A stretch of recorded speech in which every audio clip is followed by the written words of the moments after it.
Hey there, Banditos! Welcome to another episode of the Dollar Bin Bandits, where, as always, we fling open the doors of your local comic book shop and talk to creators of yesterday and today. And as always, before we get to that stuff, let's get the intros out of the way. I am Joe Marcello. I'm Mike Farah. And today, our buddy Orrin is not here. He was conning it up this weekend at Ithacon and had a great dandy old time there. But we figured, hey, take the night off, rest up, man, and then we could share what kind of goodness that you got into. So that being said, we're bringing you a Mike on the Mic episode, everyone. That's right. I'm not in this one either, but that's okay. Mikey did a great job of it. He spoke to Liam Sharp. Now, you may know Liam, like I do, as the artist on the most recent run on Green Lantern, which was written by Grant Morrison. Interesting take, especially coming off of the Jeff Johns run. But it was polarizing for some, I will say that. But it was really cool, and Mike did a great job with the interview. Thanks, Joe. Yeah, this was a kind of kooky one, and not because of Liam Sharp himself, but because there was not one, but two power outages while we were recording this episode. So look out for that funkiness inside the episode. But it was a real pleasure talking to Liam. He's had just one of these great, interesting, intricate careers. Started on Death's Head 2 in Marvel UK, moved over to Marvel proper. I remember him from the Hulk run. He did a miniseries with Venom. Moved over to DC, as Joe said, Green Lantern, Wonder Woman. He did Swamp Thing. I'm sorry, he did Man Thing. Can't get those two confused. And also somewhere along the way, did put together this company called Madefire, which did some really interesting digital comics. And now he is working on Stonehenge, which is his magnum opus. You know, all Liam having written and illustrated what is a really very cool sort of fantasy series based on Merlin and sort of the old Arthurian legends, but taken, you know, obviously into sci-fi directions. So enough with all this description. Let's get to this crazy interrupted interview with Liam Sharp. I'm good. Cheers, Mike. Thanks for having me on. Sure thing. We're very excited to have you on. So I'm going to start with the question we ask all our guests first, which is, how did you first discover comic books? That's always a hard one because I don't, you know, how you pinpoint that to one thing. You know, to me, it just felt like they were around. You know, they, from as far back as I can remember, they were sort of around. The first superhero comic that I can really remember looking at, I don't know if my uncle brought it into the house, but he was in the Merchant Navy, and he was this really cool sort of long-haired, rock-loving guy who always came in dressed in denims and brought his guitar and would bring sort of Jimi Hendrix into the house and play those records. And he brought Mad magazine, and I'm pretty sure he brought this Daredevil issue, which was a Gene Colan issue that had the Stilt Man in it, and it had his Matt's twin brother, who's like this total hipster dude, you know, with crazy glasses, and like what's the scoop boopty doop, you know, all this kind of kind of hipsterish language around it. Was very entertaining, and the Stilt Man, you know, just looked really cool, even though all he did was sort of extend his legs and rob things and stride across the city. But yeah, that I found out later came out a year before I was born, so I don't know why it was around. But that was like one of the earliest ones. But I just really loved superhero. I liked comics in general, actually, because we had a very different scene in England. So we had like Buster and Beano and these kids comic scene, and Mad comic, and the US comics were either sort of random ones that would be on the newsagent sort of shelf, and you'd never know, you know, what the whole story was, because you never see issue. It'd either be the first issue and no more, or it'd just suddenly be a random issue 3, or just random numbers. So you kind of got used to not investing too much in ongoing stories, but loving them anyway. And that sort of cliffhanger thing. And then they would do reprints. So there'd be Rampage, which would reprint like the Hulk. I loved the Star Wars comic that came out. It was a reprint again that came out and had these amazing backup stories that turned out Paul Neary put in. Who Paul Neary ended up being sort of very big person in my my professional life much later on.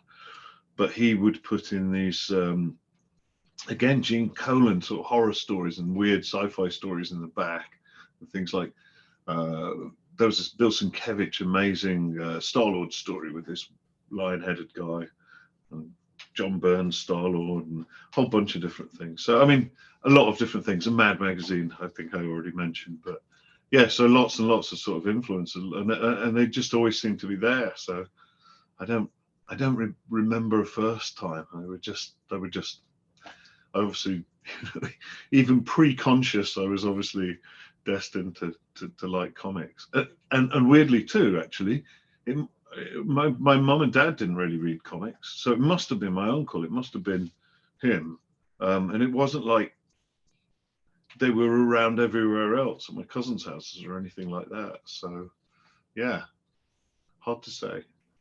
Yeah, usually there's that one figure in your life, and for the most part, it's not. From my experience, it's not been a parent a lot of times. Nowadays, It probably is, like my passing it on to my daughter, for instance. But back then, I just think it's usually someone maybe slightly peripheral to your life that just has that passion and kind of passes it on, sort of. Yeah, I mean, my parents were great in that they never once sort of got in the way of it or suggested I shouldn't read them. Right. And they always facilitated it. So, you know, while I'm sure it wasn't them, because they've never really shown any big interest in reading them, they were always there for me wanting to read them. You know? And I did draw.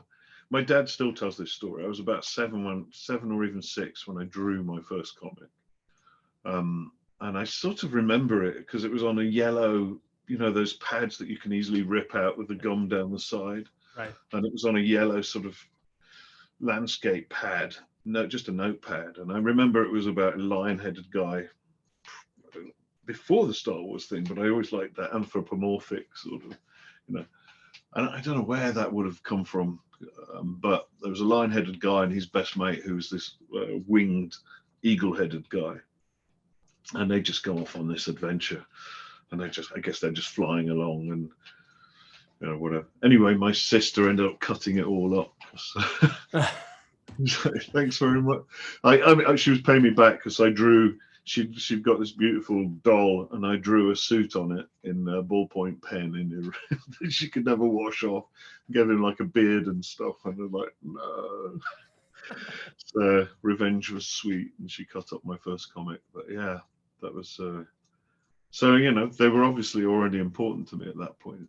I was going to ask if you still had it, but I guess it's lost to the whims of the older sibling. Yeah, that's right. Well, youngish, yeah, she was younger. Oh, she was younger, yeah. I couldn't really say anything. Do you have any of the comics? Did any of them make it through that they were sort of just lying around, maybe from your uncle or even from when you first got into them, or are they sort of gone as well? Well, I still have. So what would it be? 76 when Star Wars came out, which would have made me 8. Yeah, I think that's right. 77, I think. Well, it depends. I don't know if it came out different time, different year. The comic would have come out in the around that time, 76, 77. And I started collecting the weekly comic then, and I do still have all of those. Yeah. Wow. Great. Back in England in storage. In a fairly tatty condition because I read them again and again, and I think I might have even drawn on some of them, you know. But yeah, I still have them. They were a big deal to me back in the day. I can imagine. So, yeah, So let's fast forward to breaking into the industry after igniting your love for comics in your early childhood. You, I think, according to my very superficial research, broke in on 2000 AD, which seems to be, at least speaking to other British artists, the rite of passage in terms of breaking into comics in Great Britain. Yeah, What are your memories about that, those early days? I actually had a break kind of before that Okay. because I was at school. I'd won an art scholarship to a quite prestigious school. I was from a working class background, but I had won this art scholarship when I was 12, and so I went off to boarding school. It was very much like sort of a Hogwarts situation, where I was this northern lad from a poor background, surrounded by the great, the good, and the wealthy, which was a whole story unto itself. But towards the end of my time there, when I was 17, you'll start looking about which colleges you're going to go to or universities. And I'd got offered a place at Ruskin College, Oxford, which had famously been. Ruskin was a big sort of proponent of the pre-Raphaelite movement, so it'd been famously historically kind of a prestigious place for people who are interested in anatomical stuff and figure work, and that really appealed to me. But at that time in the 80s, like a lot of colleges, everything was sort of bursting out into a much more modernist, expressionistic kind of approach to art. So when I went there, I didn't really see anything that spoke to me, and also I had the sense that they were going to beat it out of me, because that was the story you heard again, all over the place. But I had, when I was 17, the fortune, the very good fortune of hearing that a guy called Don Lawrence, who was a huge influence on me, and also one of my heroes when I was young. He did a book called The Trigon Empire that I discovered, I don't know, when I was about, I'm guessing 9 years old. It was in a magazine called Look and Learn, and it was a double-page spread. It was fully painted. It was just beautiful, The Trigon Empire. And it was in Vulcan. And then he did a book called Storm, which was published in Europe, mostly in Holland. Very sort of prestigious, beautiful stuff. Anyway, he was looking for an assistant, I found out, and I managed to get my art under his nose, and he agreed to see me. And I went to go and see him when I was in my last year. I spent 3 weeks with him over the summer holidays. And he said, okay, you've got a job in a year's time. When you finish college, come and work with me. So I went, okay, I'm not going to go to Oxford. I'm going to go and do comics. And so I spent 9-10 months working with Don as an apprentice. I mean, couldn't be in a more amazing apprenticeship, really. And that was mostly just copying his stuff, because initially I was going to take over Storm because he wanted to become a maritime painter. And he was, I guess, he was my age, the age I am now. So I was 17 when I met him. He was 53, 54 when I started working with him. And so I just ended up being his assistant. I ended up sort of ruling up his pages and or just copying, like literally line for line. I'd have his original next to me, and I'd paint a copy. And he could spend like up to 2 weeks on a page. It was like insanely beautiful, detailed painted stuff. And somewhere along the line, he kind of went, actually, I don't know if I do want to stop doing this. And I kind of thought, actually, I don't really want to just be a clone of you. And we mutually kind of went, actually, that's cool. And he kind of helped me get a portfolio together and put me in touch with 2000 AD, gave me a number, and I nervously phoned them up and arranged to go and meet them. And then I just dragged my portfolio down to London and turned up at King's Reach Towers, which was where they were stationed then. met Richard Burton, who's the editor, and showed him my stuff, and he very quickly gave me a pin-up and a double-page Future Shock to do, which madly someone just brought along to the convention in San Francisco I was just at, and they brought that first issue. So I saw like my first ever published 2000 AD solo work just this weekend, which was crazy. And it's like, and all the other people in there was like Steve Dillon, John Higgins, who else was there? Will Simpson, all these people who became friends later on were with either side of my first sort of double page spread. So it was like, it was quite, quite amazing to see it, and just sort of realize that when that went in, I didn't know them at all, but they all sort of later became friends. It was a lovely time, actually. It was really, it was really great back then. Yeah, it's quite the talent incubator. Yeah, to use vocabulary from nowadays back then. But yeah, I mean, the number of artists, both writers and visual artists that got their start there, or at least their formative years there, it's just amazing. So I'm glad you had a great experience. Now, how did that sort of parlay into what I think most Americans at least know you first from, which is Marvel UK's Death's Head 2. yeah. I'd love to hear sort of that transition story, and just more about the comic, how the comic came together generally. Well, I mean, 2000 AD was, I sort of feel for them a bit, because as they like to point out, they're very proud of who they are, and they like to think that they are a destination, and so they should be, And at the time, that really was the only real place to go. That was the absolute pinnacle in sort of English comics and British comics. So if you got in there, you were pretty chuffed, And American comics seemed like a world away. Only a few legends got into American comics. And during the 80s, at that time, when I was working with Don, you had Watchmen just happening. You had Alan Moore becoming Alan Moore, and some just incredible stuff. So they were being found. There was stuff happening, and I had aspired to really do European comics, which is why working with Don seemed so great. But once I got into 2000 AD, that all sort of changed quite a bit. It was exciting doing that, but then you're a freelancer, so you take whatever work comes along. And actually, what led to the Marvel UK stuff, it's going back a long time, but I was very young, and I had a rough year, actually.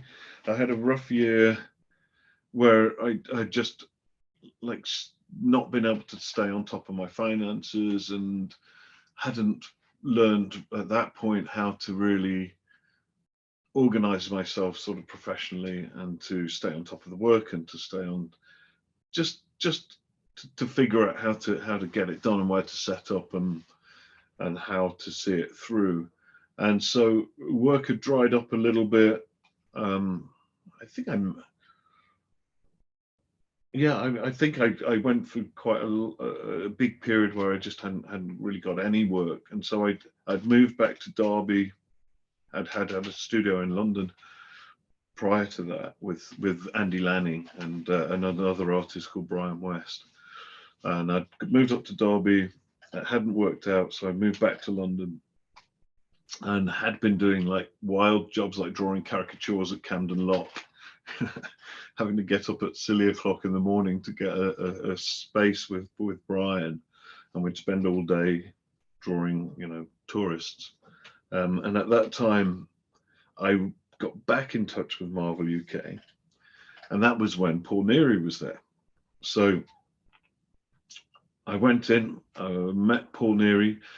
John Freeman had been an editor that I'd worked with previously, and he had been in contact with me about a totally different job. He was pitching. I realize, Paul was overseeing everything, so he was trying to get everyone to think in new ways about how Marvel UK could respond to the marketplace. And John had this idea about Monarch Starstalker, who's like a lesser known character, and a character we'd created together called Rourke, who'd been in a strip in a magazine called Strip Magazine, which was a UK-based sort of more independent stuff. It actually had Storm in there. It had Don Lawrence's Storm in there, and Wolverine. So I did some sample art with these 3 characters and sent it in, and that's what got Paul interested in seeing me. And so I went in. We spent a couple of hours together. I showed him his stuff. He really liked it, and then he just happened to sort of show me this Death's Head work that was being done, and he'd asked Jeff Senior to do some redesigns because he had a sense that there was something there that could work in that early 90s kind of style that he felt had legs, but he wasn't feeling that the original Death's Head, the design of it really spoke to that audience. And he also showed me like a bunch of Marvel comics that I hadn't been reading any mainstream Marvel comics. So Paul showed me like Jim Lee, which immediately blew my mind. I looked at Jim's stuff and I just thought, wow, this is like, it actually reminded me of Barry Windsor Smith. It reminded me of that kind of very decorative approach to storytelling, highly detailed, and I absolutely loved it.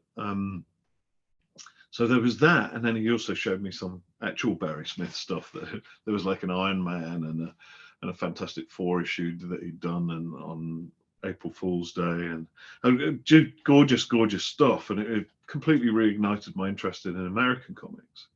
And I also, looking at Jim's stuff, I thought, oh, I get this, I get it, I get the sort of feel of it. And so I went back that night, and bearing all of that in mind, I just did this little design of how I thought Death's Head could look, which was much more of the original one was almost like a Jason ski mask almost, it was a kind of a horror type thing, but it had these dreadlocks, sort of wired dreadlocks, which were kind of a little bit inspired, I guess, by Predator and that design. And I just sort of faxed it to him because they were still faxing days. There's no one was communicating via internet or that kind of technology. So I faxed him this sketch, and I just sort of said, I always felt that Death's Head could look something like this. And he just phoned me the next day immediately and said, can you come in? I want to talk more about it. And he said, look, I want to put you on it. Can we develop this? Let's develop it more. And it's funny, isn't it, that when you're young, you don't sort of think these things through all the way up. But I didn't sort of think, oh, I'm taking someone else's job, which I was. Poor old Simon Furman and Jeff Senior, suddenly they lost the gig and I gained a gig, and they suddenly put me and Dan Abnett on there. And none of that occurred to me in the moment because I was just excited. Right. I was excited to begin to do this. So he said, look, I want it to be in what was then the Marvel House style. Later, nowadays people sort of say it's the Image House style, the old 90s Image House style. But then it was still the Marvel House style. And you had people like Mark Silvestri doing it, and Jim, and a bunch of other guys. Wills Portacio was doing a kind of variation on it. Some great stuff. Paul basically gave me like the opportunity to sort of try out. I did that first cover with Andy Lanning inking it. That sort of became, well, it's almost a classic now in a weird way. It's sort of people remember it every time I put it up. It's like, oh my god, you did that! I remember that one. Where he's holding up the old Death's Head's head, and the skull. I kind of incorporated a bit more of Terminator, which was huge at that time. So those elements of Predator, Terminator, the kind of approach to the art that Jim Lee was doing in that House Marvel style, but with a little bit of the UK kind of gutsiness. So there's a bit of there's a little bit of like Bisley kind of craziness in there, hyper violent kind of nonsense, and it just sort of landed like in this kind of weird seismic way. And they put it out into Sales to Astonish, which was the kind of a precursor to previews, I guess. A little black and white book that used to go out to all the retailers, and had previews of the arts inside. And it had that first Death's Head cover in black and white, and the numbers jumped from 30,000 orders for the original Death's Head right up to past 350,000, which blew everyone's like hats off. And Marvel UK were like, okay, this is a bigger deal than we expected. Marvel US suddenly sitting up, and it really launched that little moment in the sun that Marvel UK had for about a year and a half, and it was a real explosion and an incredible sort of time to be there. Your description of all the different elements that went into Death's Head 2 was very interesting, because I was remembering myself getting that comic and also that time period, and it just landed. You're absolutely right. It just right out of the box, very much was the sort of the comic of the moment. And I had not heard of Death's Head, the original Death's Head. And what I find fascinating just in general is the fact that it was, before this was a term that is thrown around all the time these days, it was basically a reboot. It was kind of like one of the first reboots of a comic. And it was interesting that it's like, it's the same character, but it's not, or it has the same name, but it's not the same character. Yeah. The whole story around how it came to be and then to have such success is, I think, very unique to me among modern age comics. I've never had another moment like that where I just hit a zeitgeist and just hit a moment, and it just took off in ways none of us could have expected, and it took us all by surprise. And it was hard. It was a bit of a shock to the system, because as much as anything else, when you've been working for 2000 AD, what we used to have in there was stories that would be either just a 7-page story, the whole totally self-contained 7 pages, or it might spread out over 3 or 4 episodes. So you might end up with a 28-page story over 4 episodes, but that would be it. And you'd spend, a couple of weeks on each 7-page episode. So you had plenty of time, and that would feel like a huge amount of work, and it's the equivalent of one issue, really, of American comics. So when you go from those sort of small stories to suddenly realizing you've got a 4-issue story to do, it's pretty intense. Actually, it's kind of big. So you had to learn to sort of take it in chunks, and sort of look at each issue as an issue, and one of the big learning curves, I think, especially being that young, because I was only like 22, 23.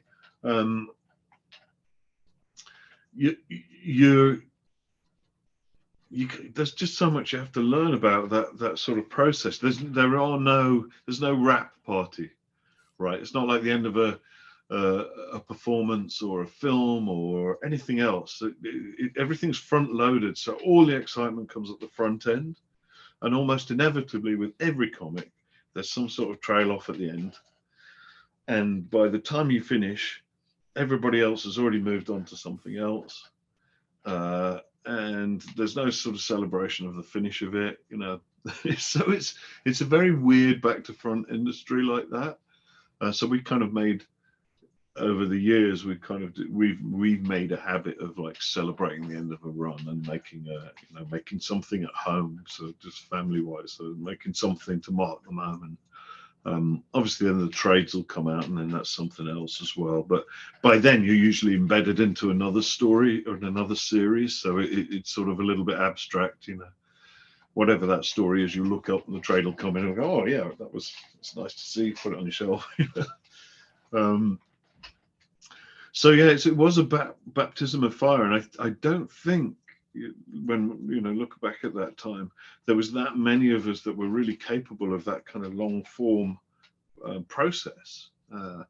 We all had to learn it, and we had a bullpen too, and Brian Hitch came into the bullpen. He moved down, and there was Andy Lanning, just loads of amazing people, colorists.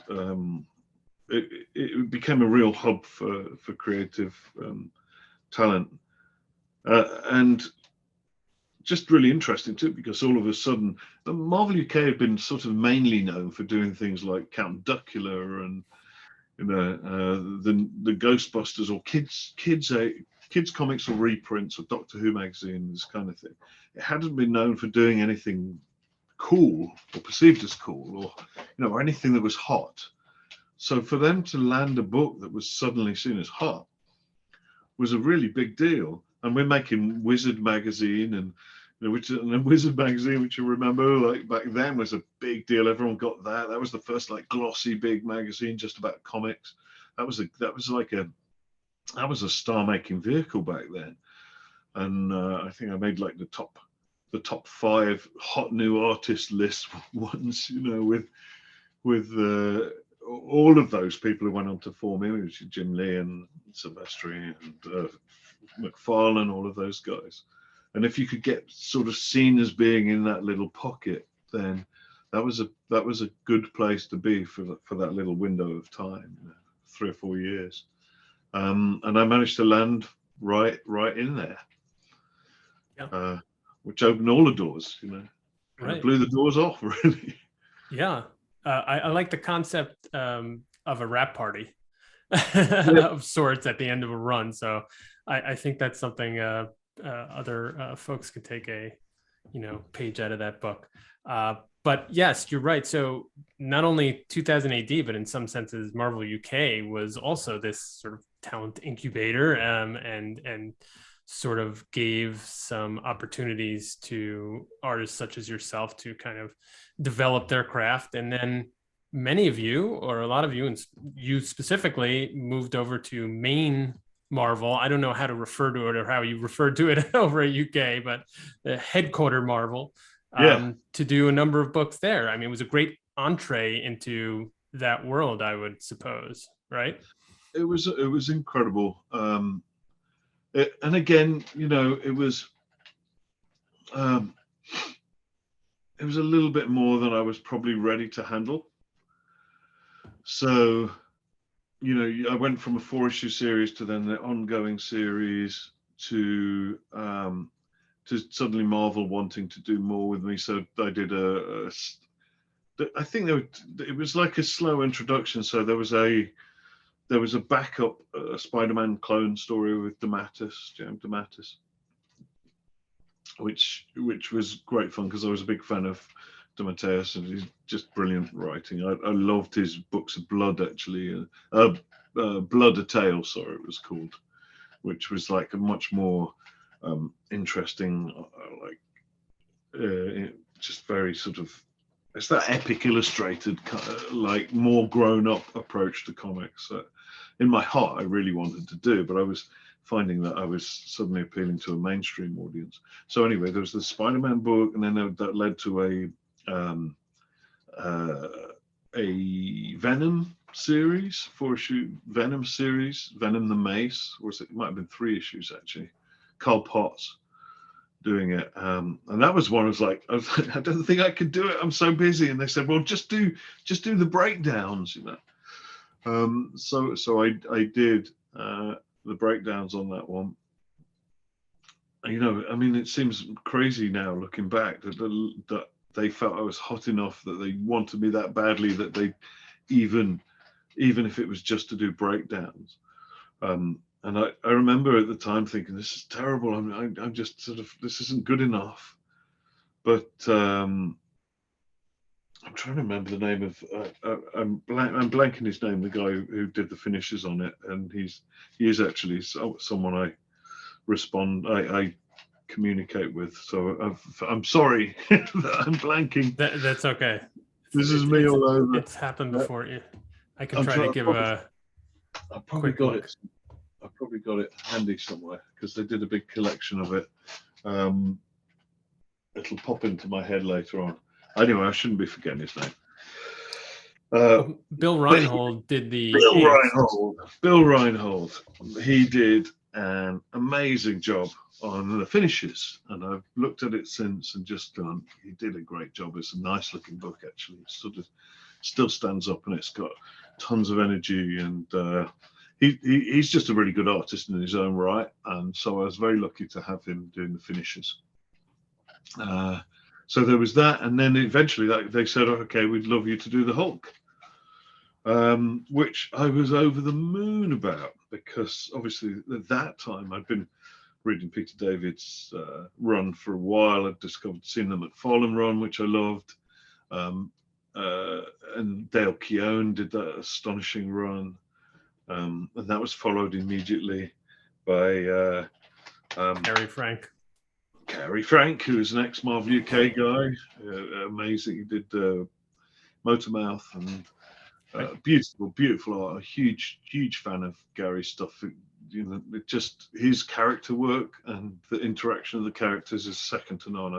I still love Gary's stuff, and so I sort of went into it thinking, this is great, but also, oh shit, how do I follow those guys? Which I didn't realize to, in that sort of heady enthusiasm, how much that was going to sort of weigh on me as I sort of got into the book, and it did. It was tough. It was because I was also aware that I didn't. If I wasn't careful, I was going to just be a Jim Lee clone, and I didn't want to be that either. I'd already decided not to be a Don Lawrence clone, and now I was, very, very much in danger of either becoming a Jim Lee clone or a Bisley clone or a clone of any number of other sort of people who would be influencing the work. And I was struggling to find what I felt was my own voice, to be honest. And so I look back at that and I can see that. I can just see the effort that the struggles I was going through to try and produce something that was uniquely mine. Funnily enough, it seems that a lot of the people who enjoyed it at the time really see me in it. They can see, they sort of responded to that. I think it's very uneven, but the best of it I'm still pretty proud of. A lot of it I'm not so proud of. I wish I could have. I just wish I'd had more confidence, because I was just really struggling, and it was tough, and I didn't then. Editors used to be quite intimidating, or they seem that way. So I didn't feel like I had enough experience or enough clout in any way, shape, or form to be able to sort of approach them one-on-one and sort of explain my struggles. And I think ultimately that was that sort of led to that run being shorter than I would have liked. I mean, it's funny, isn't it? Because people say it was a really short run. It's actually 8 issues, and by today's standards, that's not a bad run at all. Yeah, that's massive. So it's not terrible at all. But I think a lot of the people before that had done like 2-year runs on books and things like that. So it relatively it seemed like a short run. But I was sorry when it came to an end, and I was sorry. I know Peter didn't really take to my work very much, and was not necessarily the easiest person to work with, but just because he'd had the best of the best, and he could probably see that I was flailing about a bit, and I hadn't really got a rapport with him, or any kind of we never built up any direct communication, so I couldn't talk to him about my struggles either. and I don't think he had any sense of that, you know. So it was just, it's not an easy job, this, you know? That's the reality, you know. It's and that's something that comes up more and more. Is I love it now, and I have a great appreciation for it, and I feel like I'm in the happiest place I've ever been in certainly over the last 6 years. But I often say to people, the reality of comics, the real job is not how good you are as an artist, or even how good a storyteller you are, or anything like that. It's your ability to just do it day in, day out, and, you know, and just keep doing it, and realize that there isn't a stop. You know, you don't get when you finish a run, there's not a break and a great big holiday and a fiesta and a chance to recuperate. You're just glad if you've got another job lined up that you can go straight into. So that is the secret power of any real, true professional comic artist, is that they can just do it and keep doing it and not ever stop doing it, you know, despite everything. So that, you know, and I was, like, it was early days. I was still in the process of learning that and trying to figure out how you get through the long days on your own, you know, because it's a very isolating job. It's you and yourself, and a lot of the time, especially if you're not in a relationship or you're young and everything, it's like, how do you balance having any kind of a life with this extraordinarily solitary existence, and you with a white piece of paper trying your best to you know, to tell a story in a way that's not going to offend the audience, you know, which is impossible. So all of these things you learn through the process of doing. Yeah, stamina seems to be the secret skill. Yeah. That they don't tell you about. No, that's right. It's extreme arting. There's, you know, there's right. I've done storyboards. I've done concept work, and I've done advertising work. I've done pretty much every other form of art there is, and there's nothing compares to comics for just the requirement of stamina, and also like the celebration of it. You see amongst the fans the way they laud someone like Kirby for being able to do 4 pages a day, and like it's like these impossible goals that are set for people, like, you know, and people who do extraordinarily intricate, beautiful work are sort of held to task because it takes them a week to do 2 pages, and like, but can't you see why? You know, do you expect them not to sleep ever? You know, it's like, what do you want from these people? To literally have no life, and to never go out, and to never, you know, see anybody, but still turn up to shows and be great with fans, even though they're run ragged and running on fumes and absolutely shattered. I feel like, and I hope that it has changed over the years, and that fans with more access to artists and writers through shows such as this and through meeting them understand, you know, how the sausage is made, and that it is not just sort of this magic process where, you know, a robotic artist is just, you know, mimeographing these things. I mean, you know, there are human beings behind all of this, and they, to your point, they have you have lives, and but what I was going to say is that I think that getting away from kind of the ongoing comics as the standard bearer and more into straight graphic novels or mini series and things of that nature has probably helped, I would say, artists such as yourselves and other artists to be able to kind of put the detail into the work, not have a grinding schedule to meet. Though, you know, there's still ongoing books, don't get me wrong, and I'm sure there's still grinding schedules, but maybe it's shifted a little bit, hopefully, to be able to get those things done, you know. I think, I don't know, I think it's, there are people who clearly understand. There are as many who have no idea and still get angry. You know, there are still people who will blame artists or writers for things they don't like in a book. You know, there's this notion that you've got to be somehow a psychic and able to completely guess what's in the head of every reader that ever liked a character in order to do this perfect hybrid of everything that ever was and put it out there in a way that's going to please everybody. And if you don't, then you've done it on purpose. You're an idiot. You're an asshole, and you did it because you hate comics. You know, it's like there is that. I think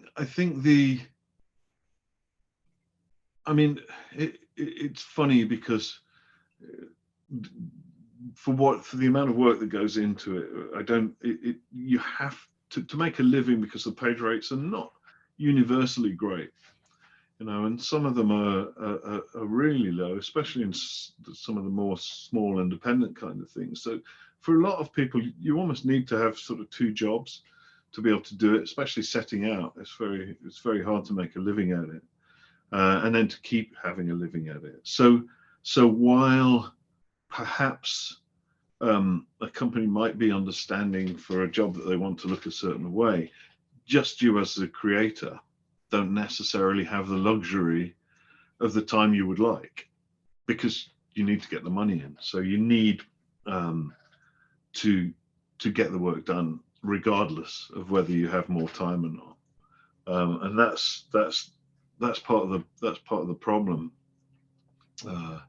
I say problem. I mean, it is a problem and it isn't a problem. It's just the nature of the job. Every job has tough aspects. You know, this notion that if you do what you love, you'd never work a day is nonsense. You know, it's like that's like saying like any sports person, you know, isn't going to struggle to keep up their physical, you know, their fitness and their stamina and all of those. You know, we have to have stamina and we have to keep going despite whether we're feeling it or not, you know.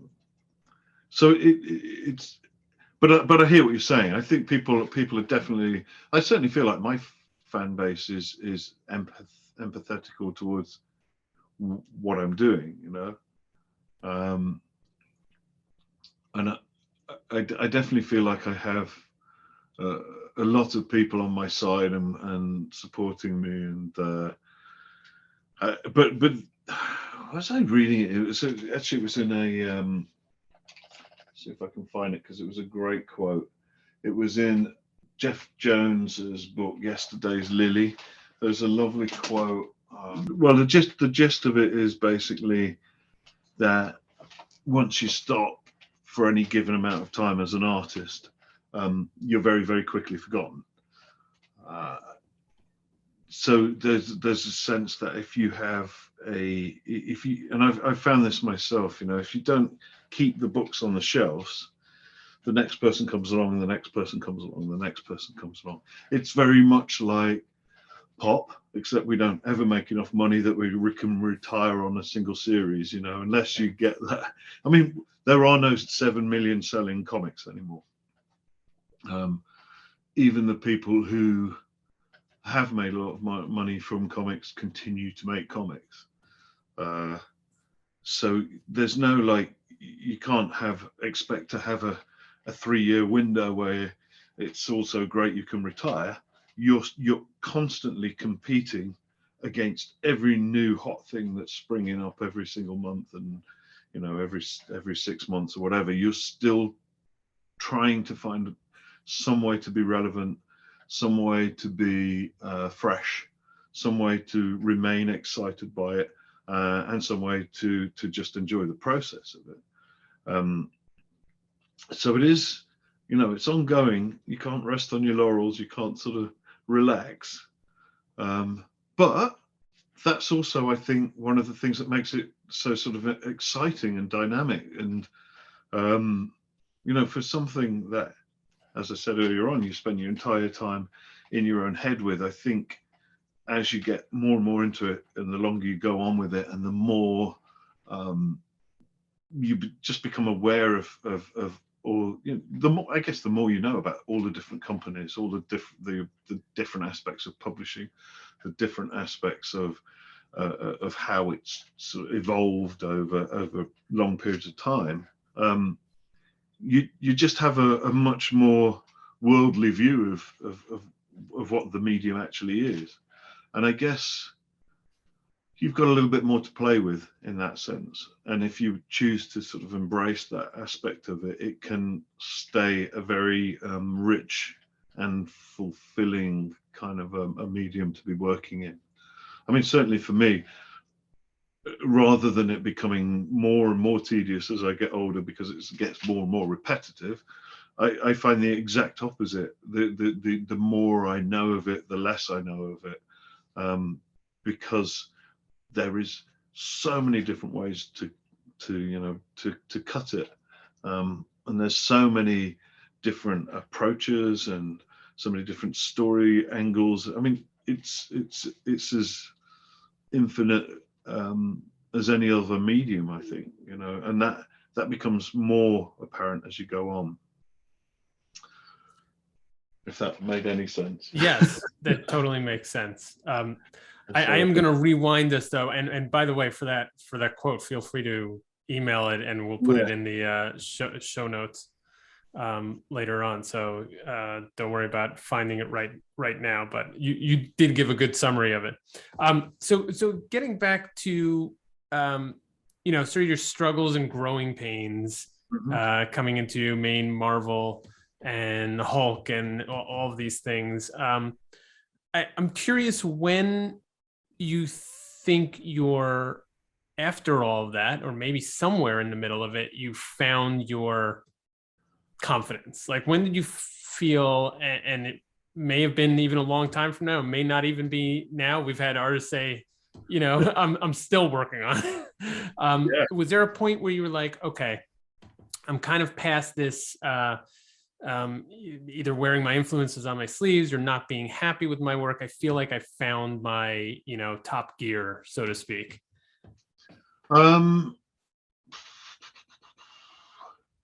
I had a couple of moments where I thought I had, and then it passed.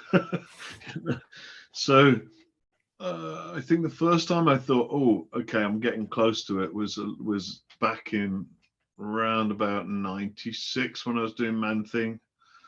And I cut loose there and was starting to feel like this is grown-up comics. This is more like Bill Sienkiewicz kind of approach to things, a little bit of Jeffrey Jones, a little bit more of a Warren comics approach to what I was doing that I really enjoyed. And I felt like, well, I knew that Mark DeMatteis was really responding to the art I was doing, and the different approaches to the art, because that was like the first time that each story had a different vibe. You know, there was one that was about a completely insane superhero. There was another which was much more about multiple realities, and then there was a very personal aspects to it too. And each thread lent itself to a slightly different approach in the art, which I found really liberating. And so I really enjoyed that run, which was, I think it was 8 issues, and then it went into Strange Tales for 2 issues. So it was short, but I'm still very proud of it, and it still is very sort of well thought of by the people who came across it. And it's one of those books that, and it seems increasingly will pop up on Twitter. People will start talking about it, and there's the guy who read every single Marvel comic, who did that book. He singled that run out as being a real like eye opener and a lost gem and something that really stood out to him. So it's sort of finding love, and it's never been collected as a trade, and it was never properly finished. And me and Mark talk about it often. We sort of say, wouldn't it be nice to sort of wrap that up, to do like a big collection, and to go back and do like 2 or 3 issues that just finished the story, you know, as it was intended. I mean, that would be an amazing thing to do. I don't think it'll ever happen, but it would be an amazing thing to do. It'll happen. You never know who watches this. Yeah, the way you know. So there was that, and it's weird though, because those windows come and they go, and you can feel on top of it, and you can feel like you're really getting momentum, and then the whole thing sort of falls out. It's like standing on shifting sands, you know.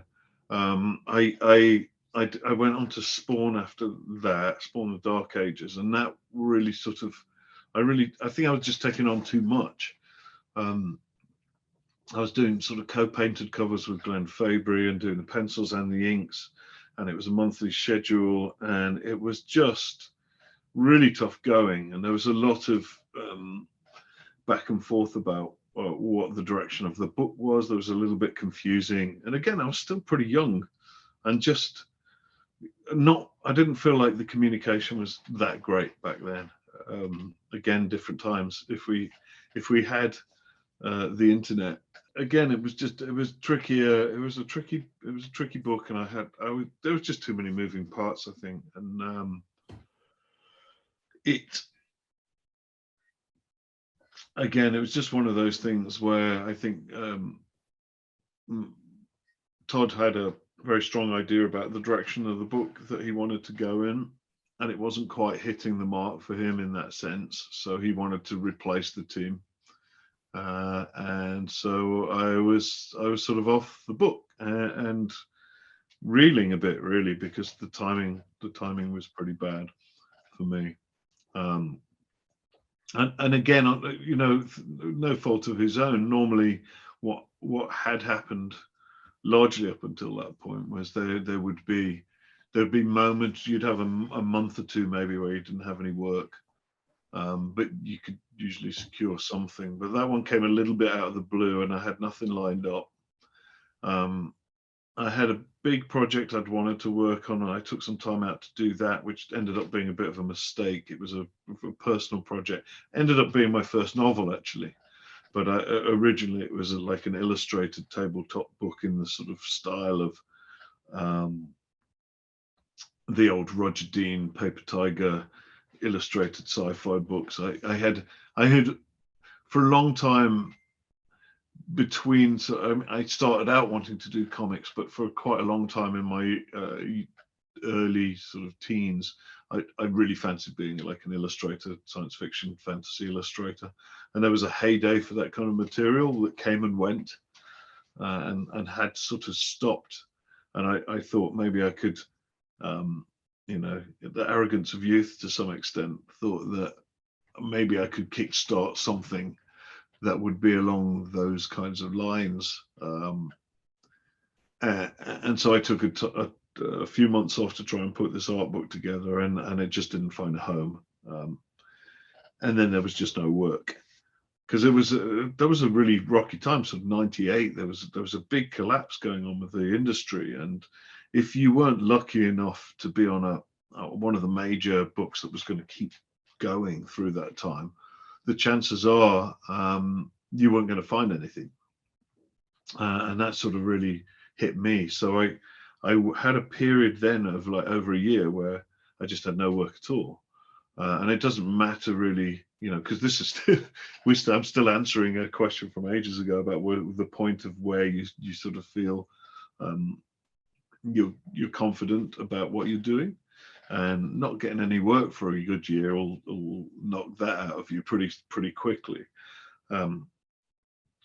So that sort of led into a time which was really up and down, and to you know, if ever I learned that lesson that I mentioned earlier about Jeffrey Catherine Jones saying about, you know, if you fall out of sight, you fall out of mind. That was where my profile just sort of really started going down the pan a bit, and I ended up on books that people either just didn't see, or were little fill-in issues here and there. Like I did a Firestorm fill-in that it wasn't that great. I gotta say, I don't know why the book just didn't suit me. I did a Vampirella Witchblade issue, and again, it's funny. Sometimes the combination of the three creatives, the pencils, inks, colors, can just not work, and just not look good. And it's not even the fault of any of the specific people. The way a team works together is very, it's a magic, it's an alchemy thing. And that's, I think the companies have got much better at asking the artists who they want to work with and putting, rather than it just being all sort of editorially driven, where they'll say, just put this inker on, this colorist on, and the whole thing has no cohesiveness and there's no conversation between the parties. Nowadays, it's very different. Everyone gets to talk to each other. The writer talks to the artist talks to the inker talks to the colorist. You all talk together, and it's very much a sort of team effort. But then it really wasn't. So you could put something in the art that would not be picked up by the colorist or not be understood by the colorist, and you'd have an idea in your head about a character you created, about what color they would be, and they'd end up the complete opposite color, and all of these things sort of used to conspire to sometimes sabotage the work you were doing. And that definitely happened with that Vampirella book. I remember people sort of saying, this is terrible online. And I showed some of my pencils and they were like, oh, they're not bad. They're all right. So what happened, And again, like I say, I'm not blaming any of the individuals involved. It just didn't work. And I had a whole period like that. I had a run on a book that barely anyone read called Testament. It was a couple of years long, and I was very proud of it from the point of view of, like, it was a really intelligent book. I loved Ruskin's writing on it. Ruskoff, Douglas Ruskoff.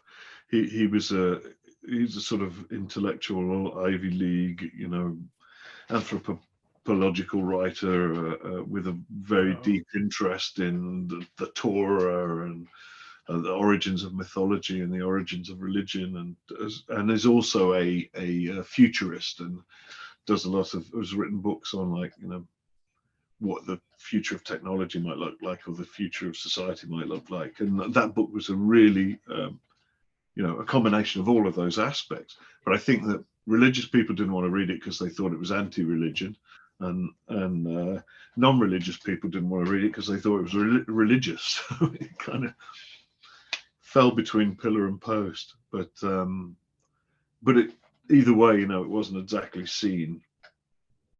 And so I did have a long period of 10 years or so where really nothing I did was much noted or seen. So I mean, certainly from a mainstream point of view. So yeah, I didn't feel great in that time, and I am getting to your end. I am getting to the I'm getting to the point where I can answer your question. Are you there? Thanks for coming back after our technical difficulties. So I think where we had left off, we were talking about Testament at Vertigo, and how that was a really a project that you were able to sink your teeth into, and really thought it was a good display of, I think, your sort of artistic prowess, so to speak. And love to hear more about that. It was an interesting one. I loved it for lots of reasons. But first up, I think I was always worried that I was in danger of just becoming an artist of, like, brutal, over the top, veiny, muscular monsters and guys, right? And I didn't think, much as I love that stuff, it's really not. It's not really a judgment on that kind of material. It's just that it didn't really represent me as a person. And I think the lovely thing about Testament was that it sort of played to a lot of my outside interests, which was, I've always loved anthropology. I've always had an interest in the sort of anthropological evolution of mythology and religion and all the different religions. That's been a big part of my sort of outside interests, and that's obviously quite pointedly played into some of the work I've done myself. And that book was very much that. Rushkoff's a very fascinating scholar, and I think I said before, he's a scholar of like future tech and the just what the world might look like, but also a massive scholar of the Torah and that the evolution of the Torah and where its true roots were, and everything that was associated with that. But I think before we got cut off, or after we got cut off, I was just saying that it was one of those books that still didn't sell terribly well, because I think people mistook, like religious people thought it was a sacrilegious book, and non-religious people thought it was a religious book. Right. And it wasn't really either of those things, unless you're doing a very specific reading. But I think if you're an intelligent and an open-minded and interested individual, regardless of what your personal feelings might be for or against religion, I think you could get a lot out of that book. And it was great. Doug was great to work with. I love the themes. It was a frustrating book because I did the first issue, and then they brought in somebody to lay out the future ones. Because ironically, I found this out. I had intentionally made the first issue very traditional in terms of layouts, and editorially they wanted it to get more experimental and thought I wasn't going to do that and was going to be a little bit conservative in the way that I was presenting the storytelling, which is ironic if anyone knows my stuff, because that's anything other than as I am. The reason I did that was literally because I wanted the story to set itself up like that so it could break out of it and get really sort of exploratory as we went on. And sadly, I didn't get the chance to do that with the layouts. So I was working from somebody else's layouts, which was frustrating. But, ultimately, I'm still really proud of the work that I did with Doug there. It's just a shame not that many people saw it. That's the truth. Yeah. So sort of from that point, it was like, how do I build out of that time frame, and how do I reconnect with an audience? And there was quite a few stops and starts after that before it really happened. Well, it sounds like that one is ripe for rediscovery, and hopefully, people will hear this and we'll shout it out. And you never know. You discover these hidden gems from the past. I know you don't want it hidden, rather have just a gem in plain sight, but it has a way of coming back around. So hopefully we'll get more spotlight on that one. I wanted to actually go a little possibly backwards. I'm not sure where this is sequentially, but it sort of stuck out to me in your resume, which is you did some work with Glenn Danzig's label. Yeah. Is that right? Veritech? Yeah, I mean, that was straight after the Hulk. And the Hulk had ended quite sort of sadly. A lot of it just ended too soon, as I think we talked about that before.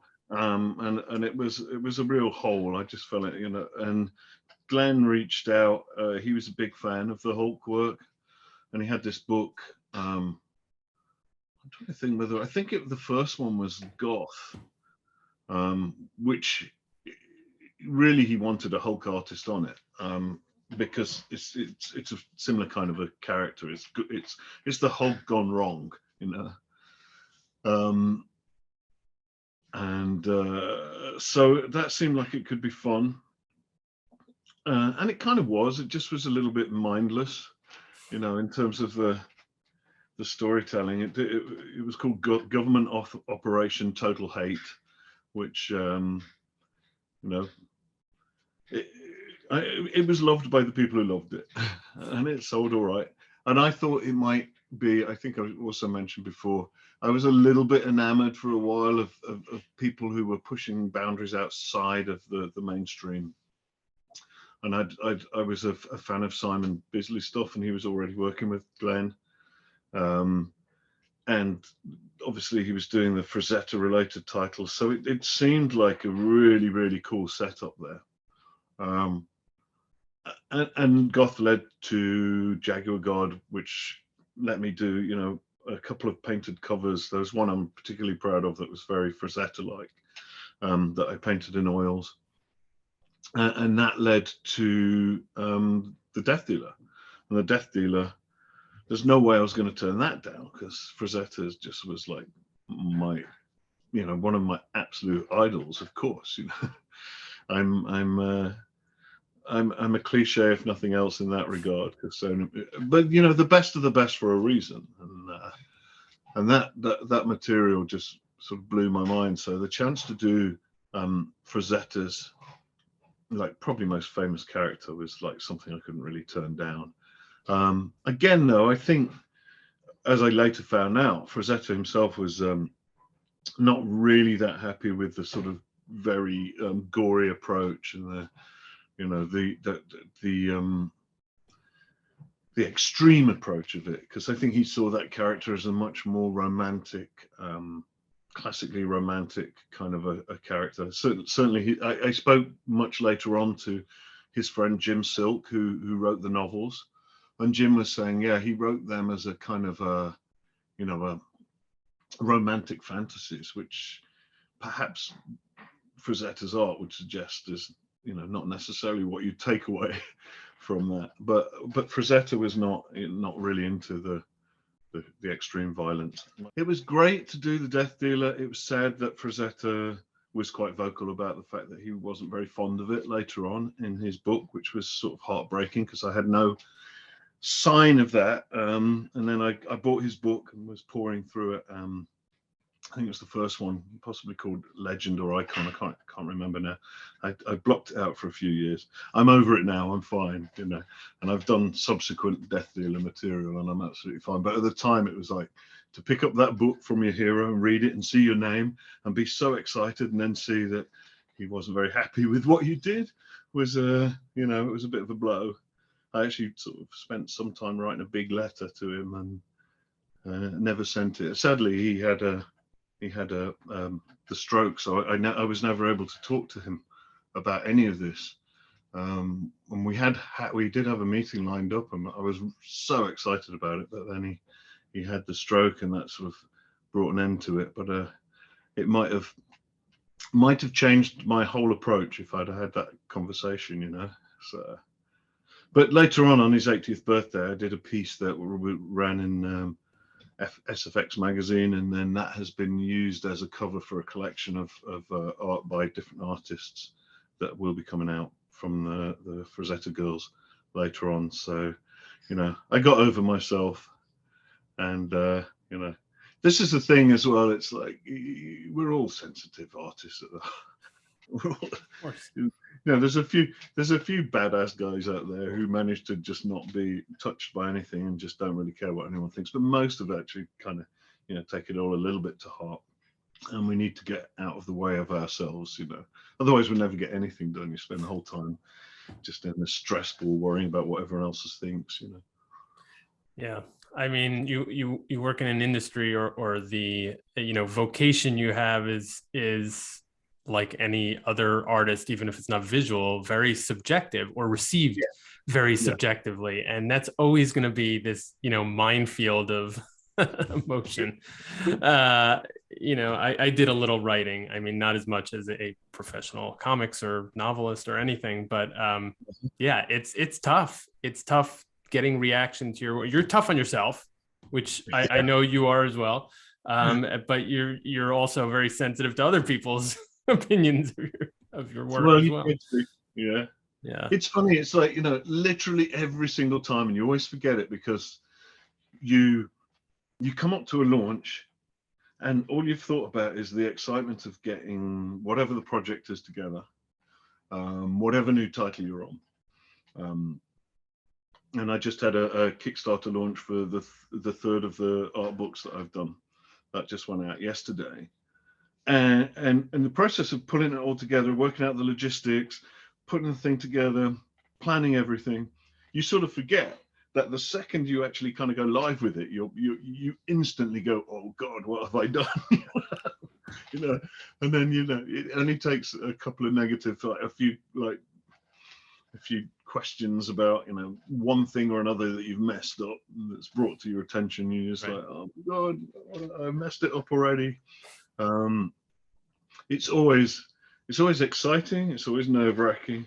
You always kind of think, well, this is what I do, but you just forget the levels of stress involved, because once something's underway, you're kind of you're just in the zone of getting on with it, you know. But launching anything is stressful. Oh, I can imagine. Yeah. And also when anything comes out, that's also stressful, because you're just like, God, I hope people like it, you know? Right.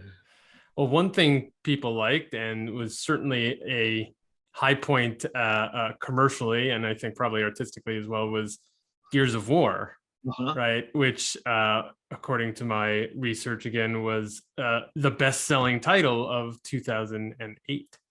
Yeah. So how did that all come about? And were you sort of prepared for sort of the wave of fandom and success that title found? Well, that's a funny one, because I didn't want to do it. You know, it came through, and it was my good friend Ben Abernathy, who I'd done The Possessed with, who got in touch with me, and he said they're fans of your art. What do you think? And I looked at it, and there'd been like a bunch of game-related comics out before that, and I know that often when you've got a licensed property like that, it can be a real problem, just in terms of communications, because you're jumping through a bunch of different hoops. You're not just going through editorial, you're going through their creative process, and notes can come back. So I was already alerted to the fact that there can be real issues with that.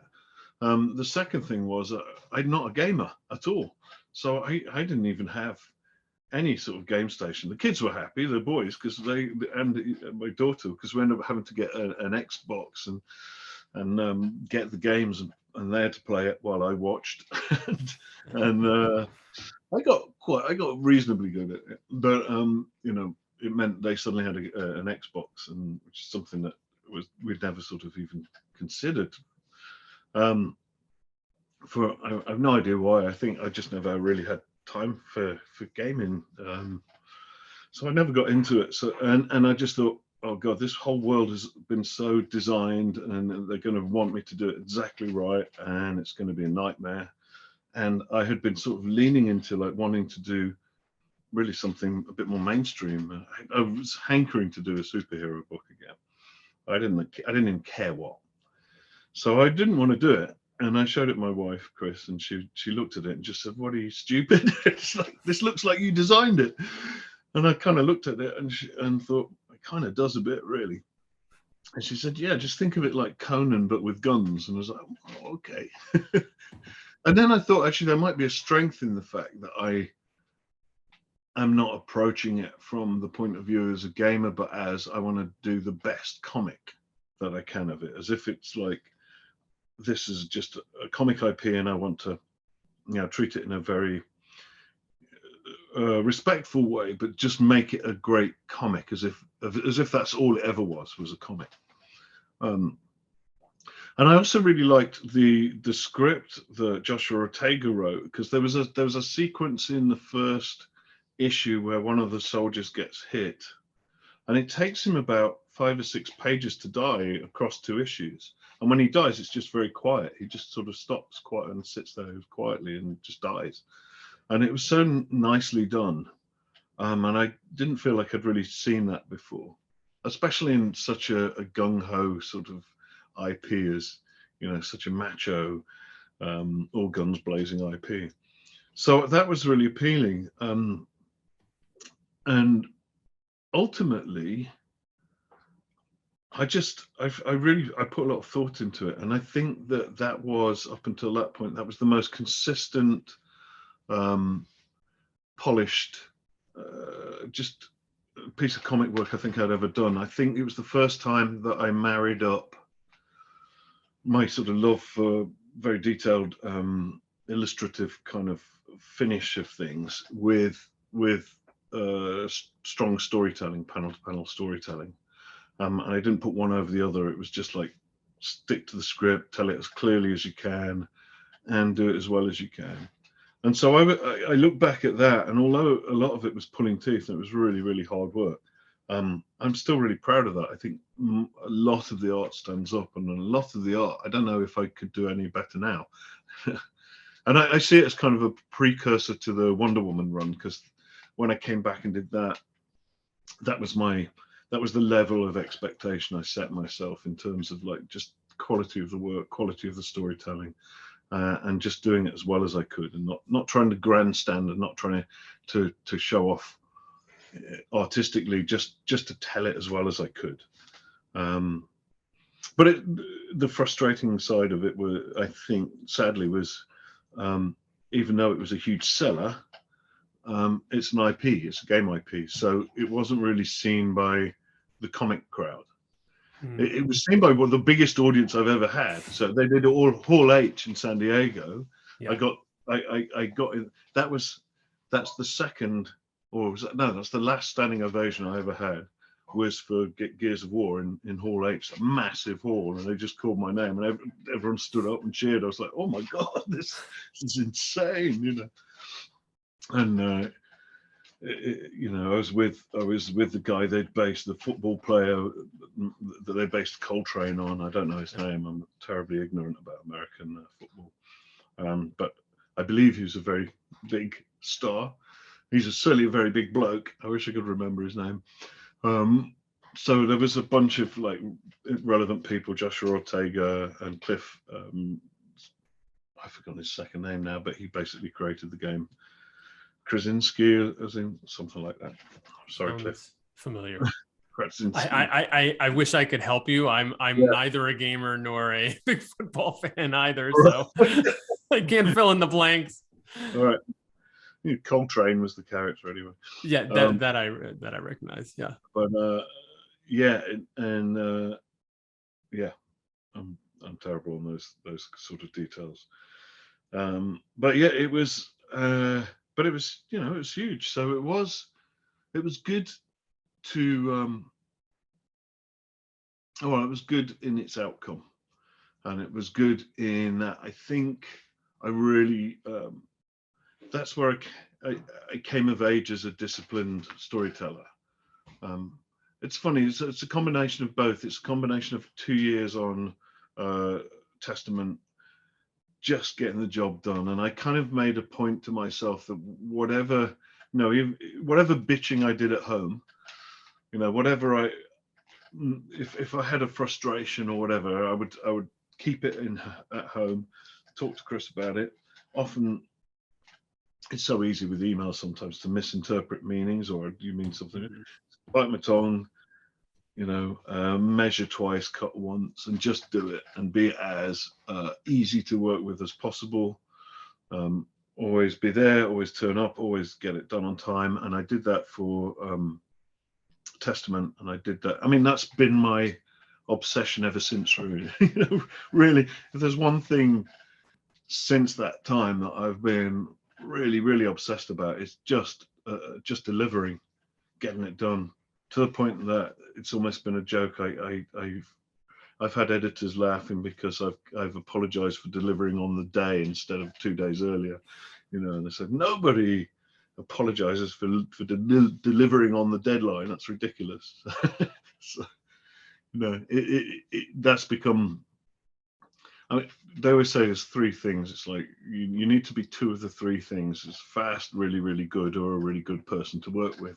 And I'm trying to shoot for all 3 at all times, but fast and easy to work with is a really important thing, and it'll get you much further. It doesn't matter how good you are. If you're a dick, then people soon get fed up. It's hard work being an editor, so you have to appreciate. You have to try and be all sides of the table. And I think as well, after doing Mamtor, I learned a lot about just the editorial side, the publishing side, and dealing, firsthand with bringing in material, bringing in creators, bringing in people to do the books, dealing with deadlines when you haven't even got any money and everyone's doing it for free. That's just a joke. So how do you get a 200-page book together when you're not even paying anyone? You're all doing it for the love of it. So you have to be very kind and patient. That's the only way. It's the only way. So I think, all of that sort of came together, and Gears of War was definitely a amazing learning curve from that point of view, I think. Yeah. I'd love to jump into Madefire, which is another company. I'm trying to think. I guess you could call it company, publisher, label, that is of a lot of interest to me. First of all, because I found it interesting that it was trying to be, innovative in the way you present comics, particularly online, and sort of breaking from the mold of a traditional sort of formatted page to page sort of transition. Yeah. Also, and you mentioned his name already, I'm good friends with Ben Abernathy, who I met in a short stint that I had at Marvel in early 2000 when he was a editor of trades or collections. Right. And I know when he was working out there at Madefire and he was telling me all about it, I think he was even trying to get me out there, but I just couldn't leave the East Coast. But I'd love to hear sort of the genesis story of Madefire, and what did you learn from that experience, or trying to do something so pushing the envelope in what is a very traditional leaning medium? Yeah, you learn a lot. It was a hell of a journey. So I mean, the original, from my perspective, the origin was all around when Event Horizon 3 folded. So we did it was meant to be 12 volumes of Event Horizon for Mantle Publishing. Mm-hmm. The orders were too small for 3. The whole print industry was going through one of its many collapses. And obviously it's come back up since then, but at that, it was really in the throes of another one of its, it's like a supernova, multiple times collapsing again. It was off the back of the one in the 90s. So we just, the print option for creatives was troublesome. So Event Horizon, as I said, was created because I wanted to do my own work, create our own material. There was only so much space for that kind of thing, so we needed to create a new platform for it. That was the print platform. That became unworkable. So then we knew we were on the advent of things changing. I'd got a Mac, and I'd gone through, I'd fallen in love with my Mac, and I'd had the little, the iMac, that bubble thing, and was really enjoying putting stuff together and doing Photoshop things and putting, realizing that I could do more and more. I could desktop publish. And we'd done all of the print stuff on the desktop, and it was becoming increasingly obvious that the desktop itself was going to be a venue, somewhere you could read. So I had started talking to quite a lot of other creators about trying to figure out a way of getting it on the screen in a way that was protected, because that was the big problem, was how do you do it that in a way that you can charge and isn't just easily, screen grab, sell it, give it away free, pirating. How do you avoid the pirating? And we were I was, really sort of thinking about that, but it still seemed like a good idea. And I remember talking to, Mike Carey, who ended up working with us at Madefire later on, and gosh, a whole load of other people at various conventions about it all. Some really into it. Some people already had seen that this was likely to happen and were vehemently anti the whole idea of digital, and so it was sort of fascinating. And then the iPhone came out, and as soon as the iPhone came out, it was like, okay, this is game changer, and I'd reconnected with an old. He wasn't really a school friend. He went to the same school as me, and he was 7 years younger. Ben Wolstenholme, and he and I had the same mentor, a guy called Andrew Price, who was our art teacher from school, and he was the art scholar after me. And so he loved comics. I'd give him drawing tips when he was like 12 years old, and I'd sort of ruffle his hair and kick him out the door and go to the pub. Anyway, he very successfully founded this company called Moving Brands in London. They're a branding agency, and we'd been out of touch for a long, long time, and we sort of rediscovered each other. We reconnected. I noticed that that this company had bought all the MAM tour books we'd done, and that was Moving Brands. And I looked at the website for Moving Brands, saw Ben Wolstenholme, and was like, that's why. So I reached out to him, and we got back in touch, and he was very excited about the whole potential of digital. And the more we talked, the more we kind of thought, actually, with his sort of branding expertise and all of the expertise he had there, and my expertise in comics and from publishing side and all of that, there was probably the best combination for the two things to come together. So we started pitching it together around London, and again, it was just the timing. I'd been doing advertising stuff at Mother London, so I'd got contacts there, and I'd been going backwards and forwards and showing digital things, and so meeting people who were potentially in a place to invest in these kinds of things. But we had numerous meetings where people would say, this is the best pitch we've seen all year, but we're not going to back it. It's too far out there. So we kind of didn't go anywhere with it. It went on the back bench. It went on the shelf. He ended up setting up Moving Brands, or a branch of it, in San Francisco. So he moved out to America a year ahead of me, set Moving Brands up over here, and then just by being in the Bay Area, he came across a bunch of, well, was introduced to that venture capitalist marketplace and the startup marketplace, and that was really the game changer. And it was like, okay, he was then in touch saying, look, I think we've got some people really seriously interested in this.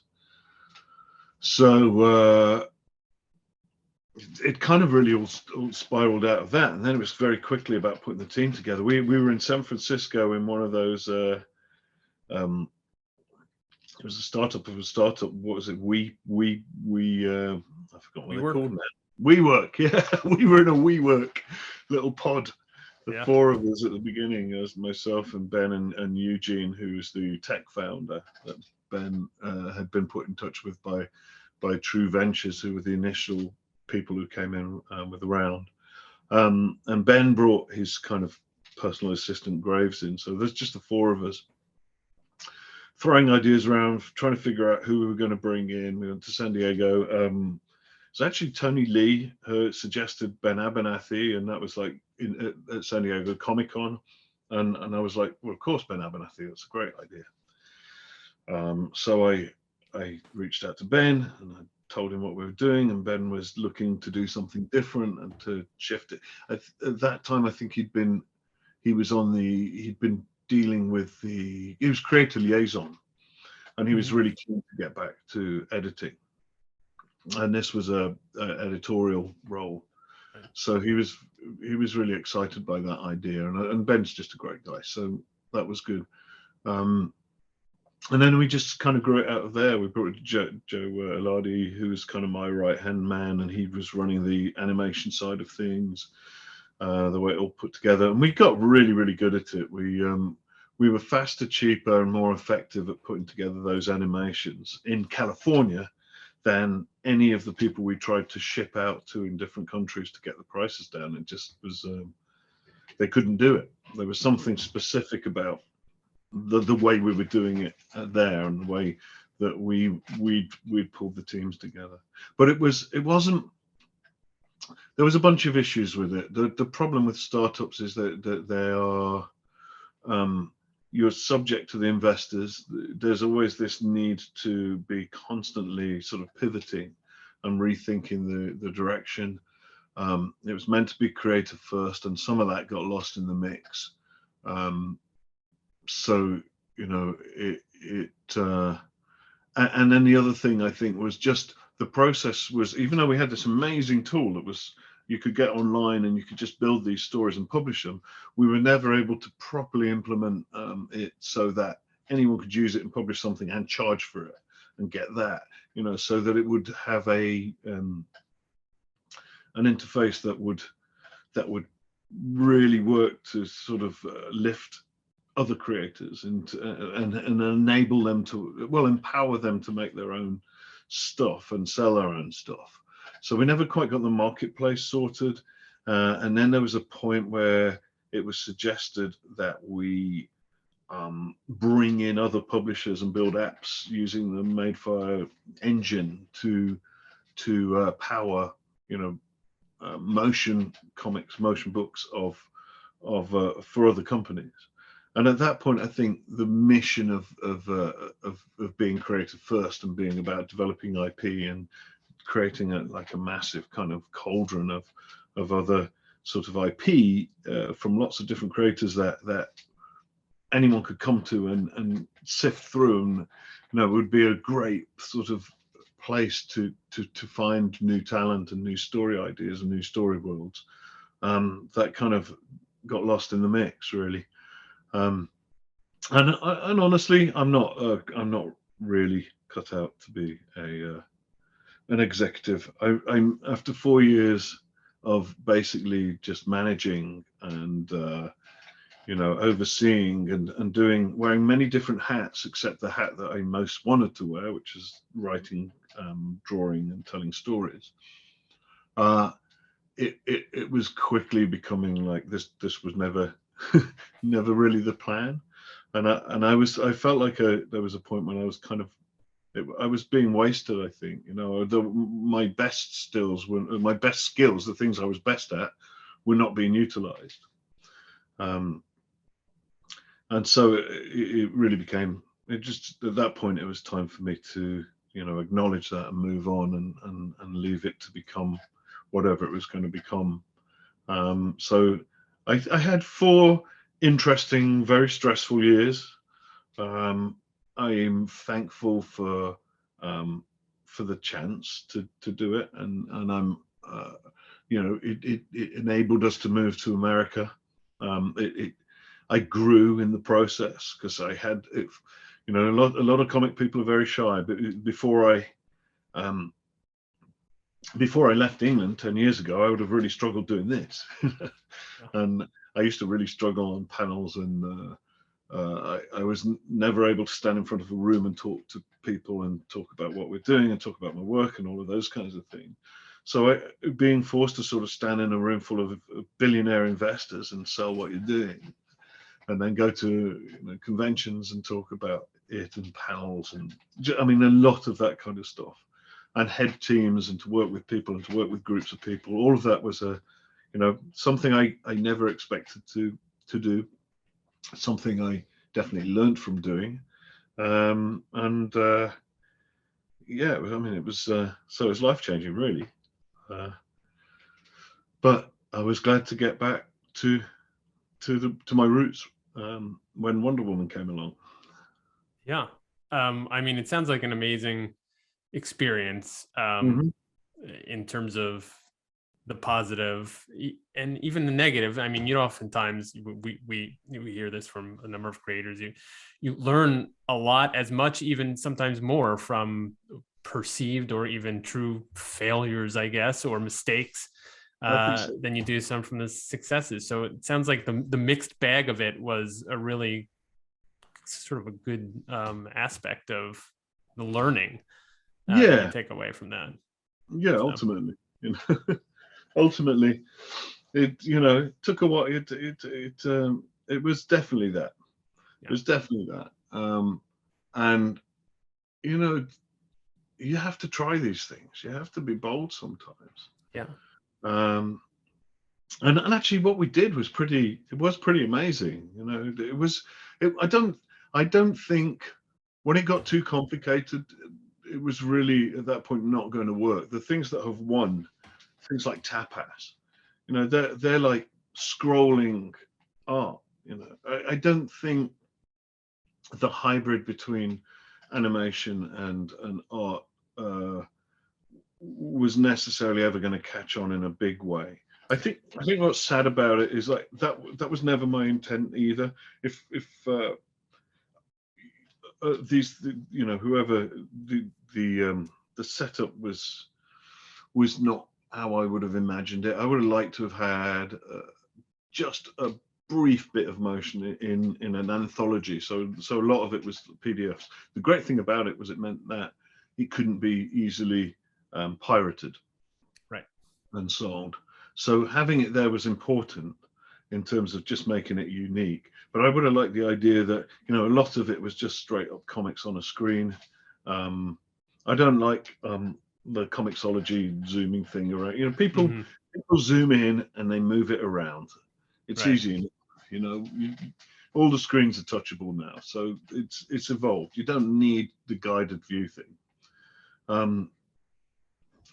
So I think simple is best for comics, because storytelling takes a long time, and adding the extra level of having to bust everything out into layers and then move it around, while it was really cool, it made it less accessible to the wider group of artists.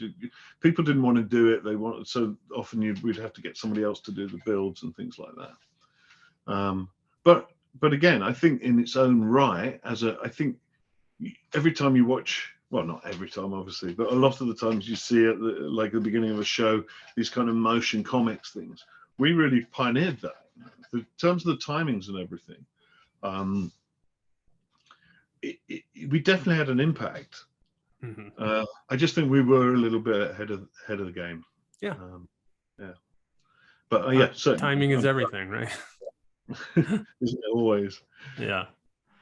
So I wanted to close out with your sort of post-Madefire time, basically your DC work and your more recent DC work, particularly Green Lantern with Grant Morrison, which you've been doing a series of mini-series, I guess you would call them, in terms of the season 1, season 2. Is that how you think of it? I think we just thought of it as we thought of it like TV shows. Grant's idea was like, he's a policeman. This is like a TV show. This is a cop procedural. Like a procedure, right? The 10-episode season, just like you get on Netflix or something like that, or more like Doctor Who, where you get your episodes, and then at Christmas you get the special Doctor Who Christmas issue. That was the Dark Stars 3-issue thing, and then you got season 2. So that it was meant to be like a fun kind of, you know, like to riff on the TV season thing and have the special thing in the middle, you know, with the 3 episodes. But it also was very much down to like I was quite definitive when Dan Didio pitched it to me. I said, okay, I definitely want to do it, but I want to do a straight 12-issue run. I don't want it broken. I don't want to do 4 issues and somebody else do 2 and then make them. And he said, well, nobody's doing that. You can't do that. And I said, no, I can do it. I definitely can do it. You've got to let me. And he's like, well, okay, we'll see how it goes. Again, no, I'm going to do it. I'm going to do it. And part of that was like, I wanted to build the universe with Grant. We both did. We wanted it to be us two together doing this thing. This was our thing. And so it became sort of very important, because with the best will in the world, when anybody comes in with a different vision in the middle of a run of anything, you're going to get a very different vibe. You can't help but, you know, it's going to shift the world building. It's going to affect the tone, and it will inevitably stop some readers dead in their tracks a little bit as they kind of go, oh, hang on, I've got to readjust my headset. So we just wanted it to be like a solid, old school, consistent 24 straight issues with, you know, the 3 issues sort of working as like a little filler, while I just got, you know, back on my horse and ready to go for the next 12. But we had just a great time. I loved working with Grant. He's so, his mind, the way he thinks so far ahead. You start on issue 1, he's already on issue 6. And I think the reason we worked together well, as much as anything, was because he threw, like, I think it was page 2, panel 4, I think it was about 4 pages long. In terms of the Grant script. Yeah. He had put so much detail in it. And I drew every single thing he asked and then added some extra things. And he was just thrilled because he said, I do these things and then people take them out because they think it's not part of the story. And then I can't, where it was going to go in 3 issues time, I can't do anymore. So he was testing me, I think. He tested me and I passed. Yeah. Very nice. Yeah. I kind of love that stuff, sort of those background, or what you consider background pieces that then pays off down the road. I think he's famous for doing that. And Jeff Johns too, particular pieces of, maybe not that sometimes he plants it, but sometimes it's stuff just from the history, like the minutia within from 40 years ago, will bring it back into a modern tale. So that's Grant all over as well. I mean, he just pillaged the John Broome period completely. Mm-hmm. And I love how you've got the slave, the Dorian slavers, and the guy who apparently gets killed, in I think it's issue 3, and you go, he would never do that, and he never says anything, never says anything.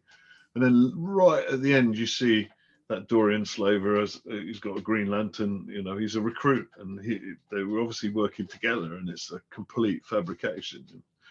But it's just a throwaway thing, and if you're smart, if you're really eagle-eyed, there's so many little things like that are stitched up and tied up, and that he puts a little bow in. I really liked that. Now, as an American, I have to ask whether there's going to be seasons 3, 4 until it starts to really go downhill and then never gets canceled. In the style of how we do TV shows, which will continue on for season and season and season.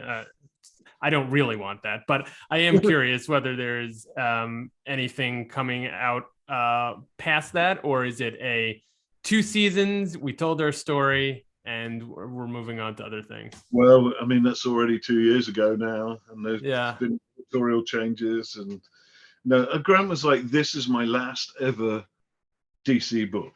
That's what he said. And he wanted it to go, that's part of the reason why the final issues go into this chaotic and painted style, because we were sort of referencing Arkham Asylum a little bit, art-wise, as a kind of a bookend of his DC career, So he was adamant this was definitely his last ever DC book.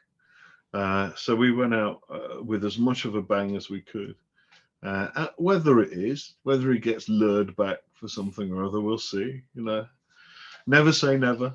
Sure. As I say. But I mean, I've been so busy. Straight after that was Batman Reptilian with Garth, who's an old mate of mine. Mm-hmm. Garth was actually out the weekend. It's our wedding anniversary, 24th wedding anniversary, and he was there at our wedding in New York all those years ago. So we're actually going to go and see him on our anniversary, which is great. Back in New York, so that's going to be fun. But and I was at his wedding before that, and his stag weekend. So we go way back. We'd never worked together before, so that was great to get to work with that. And we're both great friends with Steve Dillon, who was meant to do it, sadly. And when we lost Steve, Garth was like, "No, we've got to keep it in the family." And Marie Javins, who was also actually at our wedding reception, she was saying, "Yeah, we've definitely got to keep it in the family." So they kept hold of that. They waited like 3 years, I think, for me to finish The Brave and the Bold, the Batman Wonder Woman story that I also wrote, and the Green Lantern before I did that. So, you know, I was so glad to get to work with Garth. That went so smoothly. It was just a load of fun. And then obviously the Tom King 3-issue Batman Catwoman book, which I loved doing. Although, you know, I felt sorry for Clay, because obviously he's an amazing artist, and I've just come along and totally changed the look and feel of the book, which is what I was just referring to earlier on. And they wanted me to do it so fast, so I was like, there's no way I can draw it in a sort of Clay-ish style in those 3 issues. So I kind of took a run at that, but I really loved Tom's writing. So I couldn't pass on that, and I had a lot of fun with it.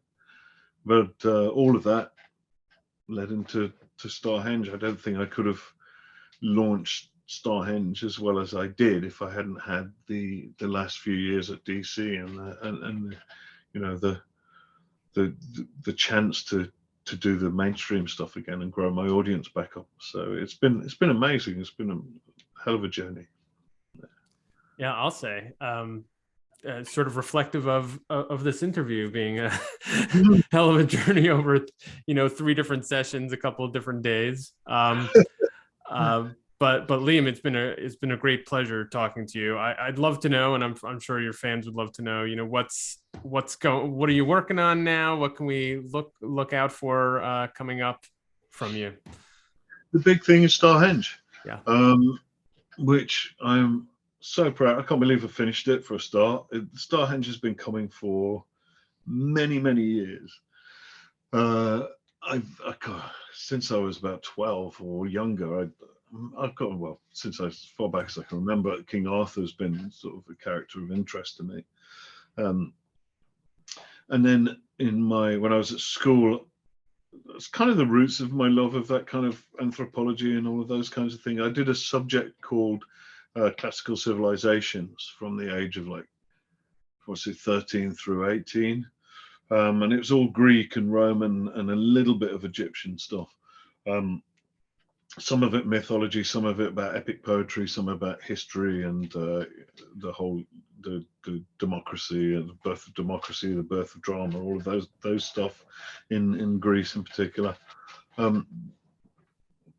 And so it was really interesting to me. But at some point, I kind of thought, I now know quite a bit about Greek and Roman history, but I don't know anything about Celtic history and like what are the roots of King Arthur? What's the roots of Merlin? And I think from being a kid and just loving that stuff because wizards and swords and all of that, to then sort of stepping back from it and going, okay, that's all well and good, but where's it come from? What are the roots of that? What does that speak to in our legacy, in our history, as a nation, you know, as an island nation? And I just got fully sort of invested in that. I started discovering the Irish mythology, the stuff that was written in the Torn and the Lady Gregory's. She did a lot of because a lot of that was oral tradition, so she committed an awful lot of that to paper and wrote versions of it. And then there's the Welsh, the Mabinogion, and then, you know, discover that it was actually really the thing that kicked it off in terms of wanting to do a 5th century version of Merlin stuff, was discovering through a book called The Quest for Merlin by Nikolai Tolstoy, who's like Leo Tolstoy's grandson. He does this kind of, the whole purpose of the whole premise of the book is like, was Merlin real? Was there ever a real Merlin? Was there anybody we could call, you know, historically that could have become Merlin? And the whole book's about that, and it goes into an awful lot of the stuff that I touch on in Stonehenge. And then I started. Through reading that book, I discovered Gregory Monmouth, and he's the first version ever to write about Merlin or King Arthur. And you discover like Arthur's like this total badass in the history of the kings of Britain. He's like, there's a version of that Monmouth does is like no other version. He's just like this he's like Alexander, and he conquers like he kicks out all the Saxons for a start, and then he conquers the Picts, and then he conquers the Hibernians in Ireland, and then he conquers the Goths in France, and then he goes into Europe, and he gets fighting all the way across Europe, and he gets to the foot of the Alps, just like Hannibal, and he's about to go over the Alps and conquer Rome. You know, this literally, it's like the Hannibal story. He's going to conquer Rome and become the next Roman Empire and stop this, you know, the Roman scourge of Europe and end this sort of all the wars. And then he gets called back to England because Modred, who's the more earlier version of Mordred, has pinched the crown. So, you know, there's all of these echoes through time of different stories, like I say, Hannibal, or, you know, even well, just too many of them to I can go down massive rabbit holes on all of this kind of stuff. But basically what I'm getting to is like there's all these stories there that I'd never seen in versions of. I hadn't seen comic versions of, I hadn't seen film or TV versions of, and I just thought this is really interesting material. And originally I actually wrote a script for it, which is going to be in the collected edition, which is coming out next year in April. Originally it was going to be a motion book for Madefire, and I wrote like a script for that, and we never got around to it. I wanted Simon Bisley to do it because I loved this idea of like doing something that was very, very steeped in a scholarly kind of, you know, approach to it that really sort of referenced, you know, these historical documents, and told it in a fresh way, but was drawn in this completely wild, you know, over the top kind of way. But sadly that never came about. So to finally get to do it myself, I looked at it and then I thought, this is going to be really ponderous and a tedious read. And also I realized over the last, well, 6, 7 years at DC, actually what I really like doing is sci-fi, especially doing the Green Lantern stuff. You know, I just really like doing sci-fi. So I thought, how can I mix the sci-fi stuff, the fantasy stuff, and then I hit on the obvious, in a way, Once and Future King, T.H. White idea of like, okay, Merlin was born in the future, dies in the past. How is he from the future? What's that future look like, and why is he in the past? And that really sort of, those questions sort of informed the whole book, and that became the whole premise of like, okay, magic's dying in the future. He has to go to the past to save magic, and then the protagonist, who's called Amber Weaver, who's from our time. She's us. She's the Doctor Who's assistant initially, anyway. You know, she's there because big characters like Merlin and you know, and Doctor Who, they're too big. They're too kind of, you need the human element to sort of get close to get into their world. So yeah, I mean, the first 6 issues is done. Last issue's out this month. They've had amazing reviews. I'm thrilled to say, probably the best reviews of my life. I even got a quote from Richard Taylor, Sir Richard Taylor of Weta. He's done one for the last issue and for the trade. He just loved it, so I was thrilled to death about that. He's a lovely guy, and yeah, it's just been amazing. So I'm pinching myself for the last issue to come out. It's book 1. I've got to come back and do the follow-ups. I'm definitely coming back for more, because the whole thing is really a setup, and it's while it does tell a story, there's definitely a cliffhanger at the end. Mm-hmm. So you know, there's a hook there. We'll need to know what happens. I've also mostly done a following on slightly from the model I had with Grant. I've done a sort of a standalone graphic novella, which will be maybe 58 pages. And I've done most of that, which is all set in the future again. So that'll sort of fill in the background a little bit before I get back to season 2.